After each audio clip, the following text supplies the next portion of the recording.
जय हिंद साथियों, मैं जितेश पुरोहित आप सभी का स्वागत करता हूं अपने यूट्यूब चैनल पर। और बहुत सारी कमेंट के बाद तथा व्हाट्सएप पर भी बहुत सारे मित्रों ने कहा था कि राजस्थान के भूगोल के साथ साथ राजस्थान का इतिहास भी पढ़ाइए। भूगोल मैंने लगभग आपको 70% तक पढ़ा दिया है। कुछ 3 से 4 चैप्टर हमारे रह जाते हैं, वो मैं अगले किसी संडे में कवर करवा दूंगा, या फिर आगे जैसे हमें टाइम मिलता है हम इतिहास के साथ साथ उस भूगोल को भी पूरा कर देंगे। आज हम शुरुआत करने वाले हैं राजस्थान का इतिहास। मैं आप सभी से यही अनुरोध करूंगा, जितना हो सके उतना इसे अपने दोस्तों में शेयर करते रहें। नई शुरुआत है, अगर नई शुरुआत ही अच्छी हो गई तो हम और अच्छे से इसे पूरा ख़त्म करने की कोशिश करेंगे, तथा मेरे से जितना होगा मैं आप लोगों को अच्छे से समझाने वाला हूं। और अब पहली बात आ जाती है कि यह लेक्चर कौन कौन से विद्यार्थी देख सकते हैं। तो सबसे पहले राजस्थान पुलिस वाले इसे बिल्कुल बहुत अच्छे तरीके से देख सकते हो तथा नोट कर सकते हो। उसके साथ साथ बीएसटीसी वाले, यह भी अगर नोट्स नहीं बने हैं तो बना लो, और रिवीजन अगर कर रहे हो तो वीडियो कहीं चालू करके रख दो अपने पास, और जो आप लोगों ने पढ़ा हुआ है उसे पढ़ते रहो और वीडियो को सुनते रहिए। फिर बाद में पटवार वाले यहाँ से भी अपने नोट्स तैयार कर सकते हो। अगर आप लोगों ने पहले से नोट्स बना लिए हैं तो कोई बात नहीं, लेकिन उसके साथ अगर आप लोग अपने नोट्स को और बेहतर बनाने चाहते हो या फिर कोई उसमें चीज़ें ऐड करना चाहते हो तो इस वीडियो को देखकर आप लोग वहाँ से ऐड कर सकते हो। आपके पास नोट्स बने हुए हैं तो बस अब आपको नोट्स नए बनाने की ज़रूरत नहीं है। उन्हीं नोट्स में अगर कोई नई जानकारी आप लोगों को मिलती है तो वहाँ पर ऐड कर देना। उसके बाद राजस्थान में जितनी भी परीक्षा होने वाली है, जैसे ही अभी स्टेनोग्राफी की भर्ती आ चुकी है, कल से स्टेनोग्राफी का फॉर्म फिलअप होना चालू हो जाएगा, तो जिसे भी भरना है वो स्टेनोग्राफी का फॉर्म भर सकता है। अगर आप लोगों को नोटिफिकेशन चाहिए तो आप मेरा व्हाट्सएप ग्रुप तथा टेलीग्राम ग्रुप ज्वाइन कर सकते हो, वहां पर मैं आप लोगों को नोटिफिकेशन डाल दूंगा। दोनों ग्रुप की लिंक आपको डिस्क्रिप्शन में मिल जाएगी, तो वहां से ग्रुप जरूर ज्वाइन कर लीजिए। तो चलिए शुरुआत करते हैं सबसे पहले राजस्थान के इतिहास की। इतिहास में हमें क्या क्या पढ़ना होता है आप सभी को पता होगा। राजस्थान का इतिहास जब हम शुरुआत करते हैं तो सबसे पहले हमें राजवंशों के बारे में पढ़ना होता है। राजवंश कौन कौन से, जैसे गुहिल वंश हो गया, चौहान वंश हो गया, आमेर वंश, राठौड़ वंश, ये आप सभी को पता है। जैसलमेर में कौन से वंश का शासक था, कमेंट करके बताओ। करौली में कौन से वंश का शासक था, कमेंट करके बताओ। तथा उसके बाद मुझे कमेंट करके बताओ कि बरिक वंश ने कौन से स्थान पर अपना शासन किया था। बरिक वंश ने कौन से स्थान पर अपना शासन किया था, यह प्रश्न आरएस परीक्षा 2015 में पूछा जा चुका प्रश्न है। आप लोगों को ऑप्शन भी दे देता हूं। पहला ऑप्शन बयाना, दूसरा ऑप्शन देवगढ़, तीसरा ऑप्शन नाहरगढ़, और चौथा ऑप्शन है पुष्कर। कमेंट करके जरूर बताओ बयाना वंश ने इन चारों में से कौन से स्थान पर शासन किया था। तो हम राजस्थान के इतिहास में सभी राजवंश को पढ़ने वाले हैं। उसके बाद 1857 की क्रांति, उसके बाद एकीकरण, और एकीकरण के बाद हमारे बच जाते हैं प्रजामंडल, किसान आंदोलन। ये सारी चीज़ें आप लोगों को इतिहास में पढ़ना होता है और सिलेबस आप लोगों ने पहले ही देख रखा है। तो बस अब वीडियो की शुरुआत करते हैं। क्या क्या चीज़ें हमें पढ़नी है। अगर इतिहास की मैं बात करूं तो स्वतंत्रता के पूर्व हमारे राजस्थान में 19 रियासतें थी। कितनी रियासतें थी? 19 रियासतें थी, 3 ठिकाने थे, और उसके साथ साथ एक केंद्र शासित प्रदेश था। ये आप सभी को पता है। तथा 19 रियासतें किस प्रकार से याद करोगे? झाड़ू की को पशांटो, ABCD, triple J, B, Mewar, Sirohi. कुछ समझ में आया? अरे नहीं यार गुरुजी, हमारे तो कुछ भी समझ में नहीं आया। किस प्रकार से 19 रियासतों को याद करोगे? मैंने एक वीडियो बना रखी है, डिस्क्रिप्शन में आपको उस वीडियो की लिंक जरूर मिल जाएगी, वहां से वीडियो को देख लीजिए। 19 रियासतें किस प्रकार से याद करनी है, आपको सभी की सभी रियासतें याद हो जाएगी। किस प्रकार से याद करोगे उसकी एक टेक्निक होती है, बाबू, झाड़ू, कीको, प्रशांतो, ABCD, triple J, B, Mewar, Sirohi. ये है हमारी 19 रियासतें। एक बार उस वीडियो को जरूर देख लेना। 3 ठिकाने आप सभी को पता है, कहाँ कहाँ? लावा, निमराना, और तीसरा ठिकाना है हमारा कुशलगढ़। कमेंट करके बताओ इनके जिले। जैसे लावा आप लोगों से कई बार पूछा जा चुका है, लावा कौन से जिले में है? आप लोगों को ऑप्शन भी दे देता हूं, अलवर जिला, बांसवाड़ा जिला, टोंक जिला तथा भरतपुर जिला। उसी के बाद सभी ऑप्शन इन ठिकानों के लिए आ जाते हैं। तो आप मुझे कमेंट करके बताओ लावा ठिकाना यह कौन से जिले में है, तथा निमराना और कुशलगढ़ ठिकाना केंद्र शासित प्रदेश अजमेर मेरवाड़ा, ये आप सभी को पता ही है। अब हम शुरुआत कर रहे हैं इतिहास की। ये हो गया एक हमारा छोटा सा बेसिक। हमें 19 रियासतें भी याद रखनी है और उसके बाद 3 ठिकाने, एक केंद्र शासित प्रदेश। अब वर्तमान में जो हमारा राजस्थान है, वर्तमान में राजस्थान को एक राज्य का दर्जा कब दिया गया, कमेंट करके जरूर बताओ। तथा राजस्थान दिवस कब मनाया जाता है, कमेंट करके बताओ। आप लोगों ने अगर अभी तक अपने मित्रों में शेयर नहीं किया है तो शेयर जरूर कर दें। बात कर रहे हैं इतिहास की। इतिहास में आपको डायरेक्टली गुहिल वंश से स्टार्ट कर दिया जाता है। आप लोगों को डायरेक्ट मेवाड़ का इतिहास पढ़ाया जाता है। कौन सा इतिहास पढ़ाया जाता है? मेवाड़ का इतिहास। गुहिल वंश के बारे में समझाया जाता है। गुहिल वंश जो 2 शाखाओं में बटा था, पहली शाखा रावल शाखा और दूसरी शाखा सिसोदिया शाखा। ये सारी चीज़ें आप सभी को पता है, मुझे भी पता है, तथा राजस्थान में जितने भी स्टूडेंट हैं उन सभी को पता है। लेकिन मैं आप लोगों को मेवाड़ वंश स्टार्ट ना करते हुए सबसे पहले चौहान वंश के बारे में बताने वाला हूँ।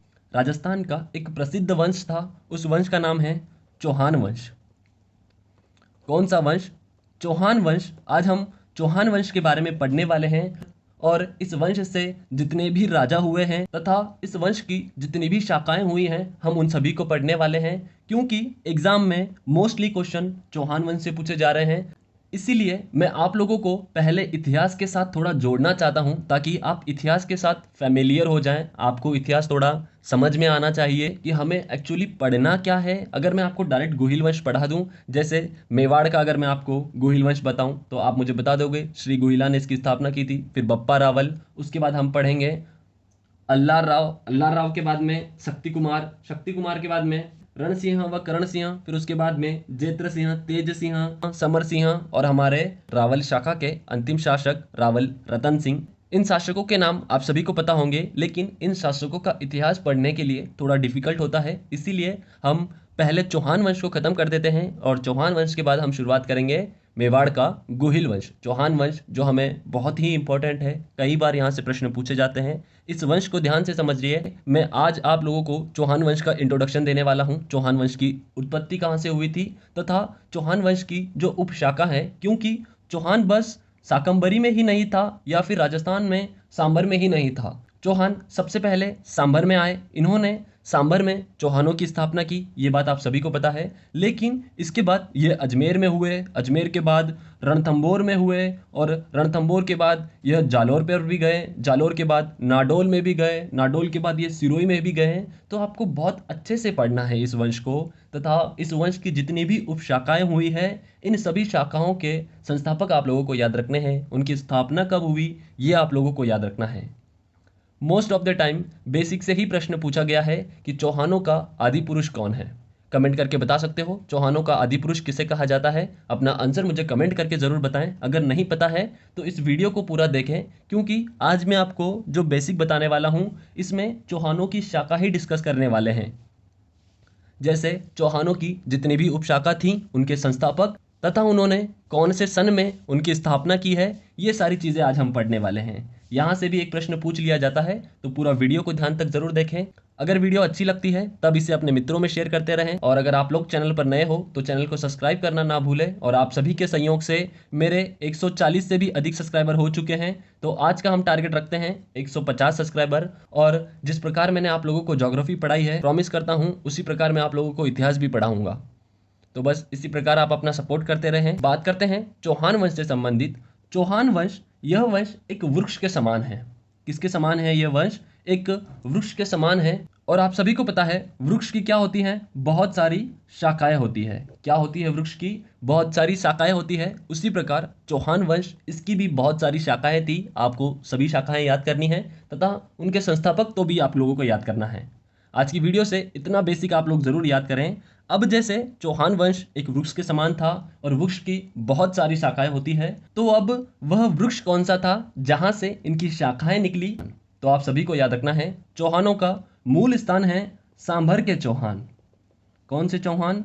सांभर के चौहान। सांभर के चौहान आप लोगों को याद रखना है। कई सारी पुस्तकों में इसका नाम शाकंभरी के चौहान भी मिल जाता है तथा इसके साथ साथ सपाद लक्ष्य के चौहान भी मिल जाता है। कौन से चौहान मिल जाते हैं? शाकंभरी के चौहान तथा सपाद लक्ष्य के चौहान। यह तीनों नाम एक जैसे ही हैं। इसे सांभर के चौहान कह दो, सपाद लक्ष्य के चौहान कह दो या शाकंभरी के चौहान कह दो।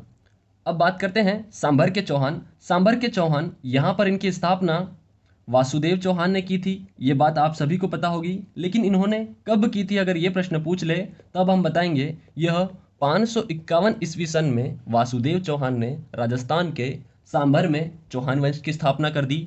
यह है चौहानों का मूल स्थान। आप लोगों से अगर चौहानों का मूल स्थान पूछ ले तो बताएंगे सांभर के चौहान। और अब सांभर के चौहान से ही दो शाखाएं निकलने वाली है। कितनी शाखा निकलेगी सांभर के चौहान से? दो शाखा निकलेगी, जिसमें पहली शाखा गई नाडोल की तरफ। किधर गई? नाडोल। नाडोल जो पाली जिले में आता है, और पाली जिला पालीवाल ब्राह्मणों की नगरी। नाडोल के चौहान इनका संस्थापक। प्रश्न बहुत बार पूछे जा चुके हैं नाडोल का चौहान का संस्थापक, तथा मोस्टली प्रश्न सांभर के चौहान से पूछा गया है। तो सांभर के चौहानों का संस्थापक आप लोगों को याद रखना है वासुदेव चौहान। तो नाडोल के चौहानों का संस्थापक कौन था और इन्होंने कब इसकी स्थापना की थी? अभी तक जो आप लोगों को पढ़ाया समझ में आ रहा है? हम क्या पढ़ रहे हैं? हम पढ़ रहे हैं राजस्थान का इतिहास, जिसमें हमने देखा 19 रियासतें, 3 ठिकाने और एक केंद्र शासित प्रदेश। उसके बाद हमने मेवाड़ वंश से शुरुआत ना करते हुए हमने पहली शुरुआत की चौहान वंश से, क्योंकि यह वंश आप लोगों को इतिहास से कनेक्ट करेगा और आपको राजस्थान के इतिहास में क्या क्या चीज़ें पढ़नी है ये सभी आप लोगों को पता चलेगी। इसीलिए आज हम पढ़ रहे हैं चौहान वंश। चौहान वंश जो एक वृक्ष के समान है, क्योंकि चौहान वंश की बहुत सारी शाखाएं हुई है, इसीलिए इसको वृक्ष की संज्ञा दी गई है। और शाकंभरी चौहान यह चौहानों की मूल स्थान है, क्योंकि सबसे पहले अगर चौहानों की कहीं स्थापना की गई तो वो वासुदेव चौहान के द्वारा सांभर में की गई थी। कब की गई थी? 551 ईस्वी सन में। कब की गई थी? 551 ईस्वी सन में। याद नहीं होता है तो इसे दोहराते रहो, कहीं लिख लो, बार बार इसे पढ़ते रहो। इसके बाद सांभर के चौहानों से चौहानों की दो शाखाएं निकली, जिसमें पहली शाखा गई नाडोल की तरफ, और नाडोल पड़ता है पाली जिले में। अब नाडोल के चौहानों का संस्थापक कौन था? अगर ये प्रश्न आप लोगों से पूछ ले तब हम बताएंगे नाडोल के चौहानों का संस्थापक था हमारा लक्ष्मण सिंह। कौन था? लक्ष्मण सिंह। और इन्होंने कब की थी नाडोल के चौहानों की स्थापना? तो हम बताएंगे 960 ईस्वी सन में। कब की इन्होंने? 960 ईस्वी सन में। और किसने की? लक्ष्मण सिंह ने। अब नाडोल के चौहान किस प्रकार से याद करोगे? नाडोल में पहला है ना। तो नाक किसने काटी थी? लक्ष्मण ने नाक काटी थी। कमेंट करके बताओ कि नाक किसकी काटी थी लक्ष्मण ने? रावण के बहन की नाक काटी थी या रावण के पत्नी की नाक काटी थी? अपना आंसर मुझे कमेंट करके जरूर बताना। उसके बाद पढ़ने वाले हैं शाकंभरी के चौहानों की दूसरी शाखा। पहली शाखा हमने पढ़ ली नाडोल के चौहान। नाडोल जो पाली जिले में पड़ता है, और इनका संस्थापक कौन है? लक्ष्मण सिंह। कब की? 960 ईस्वी सन में। इसके बाद पढ़ेंगे जो इनकी दूसरी शाखा हुई, यह हुई अजमेर के चौहान। कहाँ के चौहान? अजमेर के चौहान। यह इनकी दूसरी शाखा हुई, और शायद मुझे नहीं लगता कि इसका संस्थापक आप लोगों को बताना चाहिए, क्योंकि लगभग सभी स्टूडेंट को पता होगा इनके संस्थापक का नाम, और इन्होंने इनकी स्थापना कब की तो ये भी सभी को पता होगा। कमेंट करके बताओ मुझे अजमेर के चौहानों का संस्थापक कौन है और इन्होंने इनकी स्थापना कब की थी। अपना आंसर मुझे कमेंट बॉक्स में ज़रूर रखें। ये चीज़ मैंने आप लोगों के लिए छोड़ दी। अगर आप लोगों को पता है तो कमेंट ज़रूर करके बताना। यहाँ पर दो शाखाएं हो चुकी हैं, अब शाखा है तीसरी शाखा। तीसरी शाखा जो नाडोल से निकली, और यह नाडोल से होकर जालोर के पास गई। तो हम पढ़ेंगे जालोर के चौहान। कौन से चौहान पढ़ेंगे? जालोर के चौहान। और जालोर के चौहान का संस्थापक आप सभी को पता है कीर्तिपाल। क्या नाम है? कीर्तिपाल। इन्होंने जालोर के चौहानों की स्थापना की थी। जालोर के चौहान हम वहां पर पढ़ेंगे फिरोजा के बारे में तथा बीरमदेव के बारे में, और इसी के साथ साथ हम सिवाना का दुर्ग जोड़ेंगे, क्योंकि सिवाना का दुर्ग को ही जालोर के दुर्ग की कुंजी कहा जाता है। और सिवाना के दुर्ग में प्रथम शाखा कब हुआ? कमेंट करके बताओ। तथा जालोर के दुर्ग में अलाउद्दीन खिलजी के विरुद्ध कब शाखा हुआ, यह भी आप मुझे कमेंट करके बता सकते हो। और जालोर के चौहानों की स्थापना कब की गई? तो यह स्थापना की गई थी 1181 ईस्वी सन में। कब की गई? 1181 ईस्वी सन में कीर्तिपाल के द्वारा जालोर के चौहानों की स्थापना की गई। अटा तक समझ में आ गयो? कई बता रहे हो मैं आप लोगों ने चौहान वंश पढ़ रहा। चौहान वंश एक वृक्ष के समान है, जिसकी बहुत सारी शाखाएं हुई है। सबसे मूल स्थान आप लोगों को याद रखना है सांभर के चौहान। सांभर के चौहान से ही इनकी अलग अलग शाखाएं निकली हैं। सांभर के चौहान से प्रथम शाखा निकली नाडोल के चौहान। लक्ष्मण सिंह याद करोगे, 1960 याद करोगे। उसके बाद दूसरी शाखा अजमेर के चौहान। कमेंट करके आप लोग बताने वाले हो इनका संस्थापक कौन है, और ये भी बताने वाले हो कि इसकी स्थापना कब की गई। अगर आप लोगों को ये चीज़ नहीं पता है तो मुझे कमेंट कर देना कि हमें नहीं पता है, मैं आपको पर्सनली इसका जवाब दे दूंगा। क्योंकि जब मैंने आप लोगों को राजस्थान का भूगोल पढ़ाया है तो जितने स्टूडेंट मेरे साथ जुड़े हुए हैं मुझे ये पता है कि उनको इसका आंसर जरूर पता होगा। तो मेरे स्टूडेंट अपना नॉलेज जरूर यहाँ पे रखें कमेंट बॉक्स में कि आप लोगों को ये चीज़ें पता है, और नहीं पता है तो कोई बात नहीं, सीधा सीधा कमेंट कर दो हमें नहीं पता है, आप लोगों को जानकारी बताने के लिए मैं हूँ। व्हाट्सएप पर भी पूछ सकते हो, टेलीग्राम पर भी पूछ सकते हो, ग्रुप ज्वाइन कर लीजिए, वहाँ पर आप मैसेज कर सकते हो। कभी भी कोई भी प्रश्न हो कमेंट जरूर कर देना, आप लोगों को आपका आंसर जरूर मिलेगा। बात कर रहे थे हम जालोर के चौहानों की। जालोर का चौहानों का संस्थापक है हमारा कीर्तिपाल, और कीर्तिपाल ने इनकी स्थापना की थी 1181 ईस्वी सन में। इसके बाद हम पढ़ने वाले हैं चौहानों की चौथी शाखा। चौहानों की चौथी शाखा जो अजमेर से निकली, और अजमेर के बाद इनकी चौथी शाखा जो हुई यह शाखा कहलाई रणथंभौर के चौहान। कौन से चौहान कहलाए? रणथंभौर के चौहान। और इस चौहानों से भी आप लोगों को याद रखना है इनका संस्थापक तथा इनकी स्थापना कब की गई। यह आज का बेसिक पार्ट है, इसीलिए इसे याद कर लीजिए। रणथंभौर के चौहानों की यह स्थापना की थी गोविंदराज ने। गोविंदराज जो हमारे पृथ्वीराज तृतीय के पुत्र हैं। पृथ्वीराज तृतीय से आपको याद रखना है 1191 और 1192, तरायण का पहला युद्ध, तरायण का दूसरा युद्ध, ये सभी चीज़ें मैं आप लोगों को पढ़ाऊंगा जब हम अजमेर का इतिहास पढ़ेंगे। अजमेर का इतिहास बहुत ही अच्छे से पढ़ा दूंगा। अजय राज, अरुणोराज तथा विग्रहराज चतुर्थ। उसके बाद हम पढ़ेंगे विग्रहराज चतुर्थ के बाद बताओ मुझे पृथ्वीराज तृतीय के पिताजी का नाम क्या है। तो इन सभी के बारे में मैं आप लोगों को वहां पर बहुत अच्छे से जानकारी देने वाला हूं। और रणथंभौर के चौहान की स्थापना की थी 1194 ईस्वी सन में। कौन से ईस्वी सन में? 1194 ईस्वी सन में रणथंभौर के चौहानों की स्थापना किसने की थी? कमेंट करके बताओ किसने की। तो आप सभी को दिख रहा है गोविंदराज ने की। यहां तक की जानकारी समझ में आ गई। चौहान वंश, सांभर के चौहान, नाडोल के चौहान, नाडोल के चौहानों से एक शाखा थी जालोर के चौहान, जिनका संस्थापक कीर्तिपाल, और कब की? 1181 ईस्वी सन में। फिर अगर हम दूसरी शाखा से बात करें तो अजमेर थी, और अजमेर से रणथंभौर की शाखा जिसके संस्थापक थे गोविंदराज, और इन्होंने कब की थी? 1194 ईस्वी सन में। इसके बाद रणथंभौर से एक और शाखा, वह शाखा कहलाई बूंदी के चौहान। वह क्या कहलाए? बूंदी के चौहान कहलाए।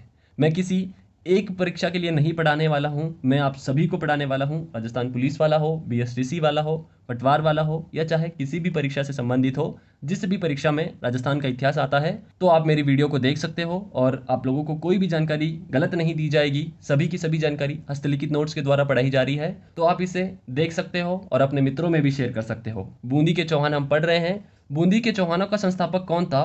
तो आप लोगों को याद रखना है बूंदी के चौहानों का संस्थापक था देवी सिंह। क्या नाम था? देवी सिंह। और इन्होंने बूंदी के चौहानों की स्थापना कब की थी? तो सन 1241 व 1242 देवी सिंह ने बूंदी पर आक्रमण किया था। बूंदी को बसाने वाला कौन था? बूंदा मेणा, ये आप सभी को पता है। लेकिन बूंदी में चौहान वंश की स्थापना किसने की थी? तो देवी सिंह चौहान ने की थी। देवी सिंह चौहान ने बूंदा मेणा पर 1241 व 1242 में आक्रमण किया था और बूंदी को जीत लिया था, और इसके बाद इन्होंने बूंदी में चौहान वंश की स्थापना कर दी थी। ये बातें आप लोगों को याद रखना है। और उसके बाद जालोर से एक और हम शाखा पढ़ने वाले हैं। जालोर के बाद जो हम शाखा पढ़ने वाले हैं, इस शाखा का नाम है सिरोही के चौहान। कौन से चौहान? सिरोही के चौहान। सिरोही के चौहान वंश से भी आपको संस्थापक पूछा जा सकता है, और इनकी स्थापना कब की गई ये भी अगर आप लोगों को पूछा जाए तो हम बताएंगे। सिरोही के चौहानों का जो संस्थापक था इनका नाम था लुम्बा। क्या नाम था? लुम्बा नाम था। और इन्होंने इनकी स्थापना कब की थी? तो इन्होंने इनकी स्थापना की 1311 ईस्वी सन में। कब की? 1311 ईस्वी सन में इन्होंने सिरोही के चौहानों की स्थापना कर दी। तो ये सभी जानकारियां आप लोगों को याद रखना है। यहीं से कई बार राजस्थान पुलिस परीक्षा में तथा बीएसटीसी में बेसिक क्वेश्चन पूछे जाएंगे। और अगर पटवार में भी कभी प्रश्न संस्थापक और स्थापना कब की, अगर यहाँ से रिलेटेड कोई प्रश्न पूछ ले तो आपका बिल्कुल भी गलत नहीं होगा। यह हमने पढ़ा चौहानों के बारे में। चौहान, सांभर के चौहान, नाडोल के चौहान, जालोर के चौहान और सिरोही के चौहान। फिर इधर अजमेर के चौहान, जहाँ से एक शाखा रणथंभौर, और रणथंभौर के बाद हम पढ़ने वाले हैं बूंदी के चौहान। बूंदी के चौहान के साथ साथ हम हाड़ौती के चौहान भी पढ़ेंगे। सिरोही से मैं आप लोगों को प्रश्न पूछना चाहूँगा, सिरोही इस रियासत का राजस्थान में विलय कब हुआ था? कमेंट करके जरूर अपना आंसर बताना। उसके बाद हम पढ़ते हैं चौहानों की उत्पत्ति कैसे हुई। क्या पढ़ने वाले हैं? चौहानों की उत्पत्ति कैसे हुई। तो आप सभी को दो ग्रंथ का नाम याद रखना है। पहला ग्रंथ का नाम है पृथ्वीराज विजय। अब इस ग्रंथ के लेखक भी आप लोगों से कई बार पूछ लिए जाते हैं। तो विजय यह किसने लिखा, इस नाम में ही इसका लेखक छुपा हुआ है। इस नाम में ही इसका लेखक छुपा हुआ है। तो उस लेखक का नाम क्या है? जयानक। नाम याद रखना है, जयानक भट्ट। कमेंट करके बताओ जयानक भट्ट कहाँ से थे? अपना आंसर मुझे कमेंट करके जरूर बताना। पृथ्वीराज विजय यह ग्रंथ लिखा जयानक भट्ट ने, और दूसरा जो ग्रंथ था यह था पृथ्वीराज रासो। क्या नाम था? पृथ्वीराज रासो। इस ग्रंथ के लेखक थे चंद्रबृदाय, और चंद्रबृदाय ने इस ग्रंथ में एक सिद्धांत दिया। क्या दिया? एक सिद्धांत दिया। कौन सा सिद्धांत? उन्होंने एक सिद्धांत दिया अग्निकुंड का। कौन सा सिद्धांत दिया उन्होंने? अग्निकुंड का सिद्धांत दिया। और अग्निकुंड के सिद्धांत से आप लोगों को याद रखना है, चौहानों की जो उत्पत्ति हुई यह अग्निकुंड से हुई। अग्निकुंड से कैसे याद रखोगे? आप सभी को याद रखना है, सिरोही में बहुत सारी पहाड़ियां हैं। पहाड़ियों में ही एक ऋषि हुआ करते थे जो यज्ञ किया करते थे, और इस यज्ञ को कई बार राक्षसों के द्वारा अपवित्र कर दिया जाता था। और इस यज्ञ को बचाने के लिए ही उन ऋषि का नाम क्या है? उस ऋषि का नाम है ऋषि वशिष्ठ। क्या नाम था? ऋषि वशिष्ठ। इन्होंने यहाँ पर यज्ञ करवाया, और यज्ञ करवाकर 4 वंशों की उत्पत्ति की। 4 वंश कौन कौन से? तो आपको नाम याद रखना है, प्रतिहार, उसके बाद परमार, और उसके बाद आपको याद रखना है चालुक्य, और जो हमारा चौथा था चौहान। तो आप सभी को समझ में आ गया चौहानों की उत्पत्ति कहाँ से हुई है? अग्निकुंड से चौहानों की उत्पत्ति हुई है। और चौहानों के साथ साथ ही और कौन से 3 थे? प्रतिहार आप लोगों को याद रखना है, परमार आप लोगों को याद रखना है, और चालुक्य आप लोगों को याद रखना है। तो अगर आप लोगों से चौहानों की उत्पत्ति से संबंधित कोई प्रश्न पूछा जाए तो बता देना चौहानों की उत्पत्ति यह अग्निकुंड से हुई है। कौन थे ऋषि? ऋषि वशिष्ठ का नाम ले लेना, जिन्होंने यज्ञ करवाया और इस यज्ञ से 4 वंश की उत्पत्ति हुई। ये बात आप लोगों को याद रखना है। अब इसके साथ साथ और लोकप्रिय प्रश्न पूछे जाते हैं कि वह कौन सा शिलालेख है जिस शिलालेख में चौहानों का वत्स गोत्र ब्राह्मण बताया गया है?